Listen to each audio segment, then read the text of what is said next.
मेरे ख्याल से ये प्रे वगैरह करने की जगह होगी। पर यार ये स्ट्रक्चर ही देखने में इतने कूल से लगते हैं ना मेरे को, प्रॉपर वुडन स्ट्रक्चर और ऐसे हट टाइप की शेप में बने हुए, मज़ा आ जाता है देख के। तो यहाँ पे मेरे ख्याल तो प्रेइंग का ही है, बाकी मैं कंफर्म नहीं हूँ। यहाँ भी देखो वही सेम रस्सी बंधी हुई है उसी स्टाइल में ना, हर जगह होती है यहाँ श्राइन्स वगैरह में। ये जितनी भी भाई ऐसी जगह है ना, यहाँ पे ये देखो फॉर्चून से रिलेटेड काफ़ी चीज़ें होती है। जैसे कि वहाँ पे वो स्टिक वाली फॉर्चून थी, आपने पिछला व्लॉग देखा हो अगर, पिछला नहीं पिछले से पिछला।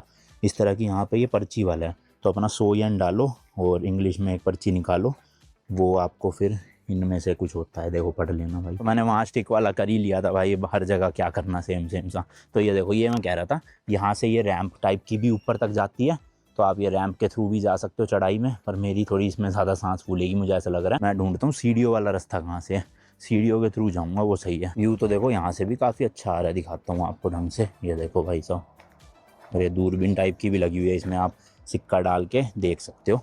बट अपना कैमरा भाई दूरबीन से कम थोड़ी है। ये देखो भाई 5x कर देता हूँ और भी जूम हो जाएगा। ये देखो, अब इससे ज़्यादा क्या ही लोगे, दूरबीन है, चांद तो देखना नहीं है यहाँ से खड़े होगे।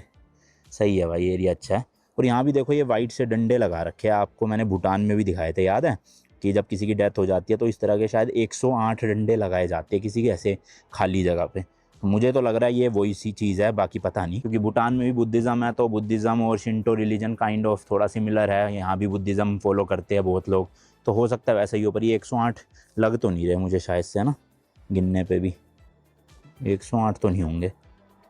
किसी को पता हो तो बताना इसके बारे में। बाकी भाई मुझे 2 जापानीज़ वर्ड सीखे हैं मैंने। एक तो अगर आपको किसी को हेलो बोलना है तो आप जापानीज़ में बोल सकते हो कोनिचिवा, और किसी को अगर थैंक यू बोलना है तो बोलना है अरिगाटो। तो याद रखना, कोनिचिवा और अरिगाटो। ये देखो उसी गेट का ना छोटा मॉडल भी बना रखा है। बेसिकली ये जहाँ जहाँ आप श्राइन देखोगे या पगोड़ा देखोगे, इस तरह के गेट ज़रूर दिखेंगे आपको।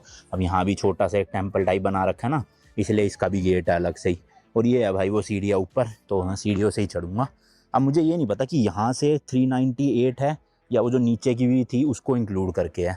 अब गिनेगा तो कौन ही भाई, इसको छोड़ो। बट यहाँ पे तो भाई भालू को लेके वार्निंग लिखी है कि आ सकते हैं भालू। ऑल्सो ड्रोन बैन है भाई, यहाँ उड़ा नहीं सकते। मैं लेकर तो आया हूँ जापान में, बट मेरे को पता ही नहीं चल रहा, आधी जगहों पे अलाउड है नहीं है, इसलिए मैंने अभी तक उड़ाया ही नहीं। मैंने कहा क्यों फालतू में किसी कंट्री के रूल्स ब्रेक करना। मैं इंडिया में नहीं उड़ाता जहाँ मुझे लगता है कि भाई सही नहीं है उड़ाना, या इंडिया की सेफ्टी कॉम्प्रोमाइज़ हो सकती है, समझ रहे हो ना। तो मैं अवॉइड ही करता हूँ कि ऐसी जगहों पर ड्रोन यूज़ ना ही करो। मैं तो कैमरा से भी शूट नहीं करता भाई, आजकल मंदिरों के अंदर तक नहीं शूट करता अगर लिखा है वहाँ की अलाउड नहीं है। अब चढ़ते चढ़ते बोलना थोड़ा दिक्कत की बात है, इसलिए व्लॉग कम और चढ़ाई का हूँ। ऊपर टॉप पे 398 सीढ़ियाँ चढ़ के, हाँ चढ़ गई, 2 मिनट रुकना पड़ेगा यहीं।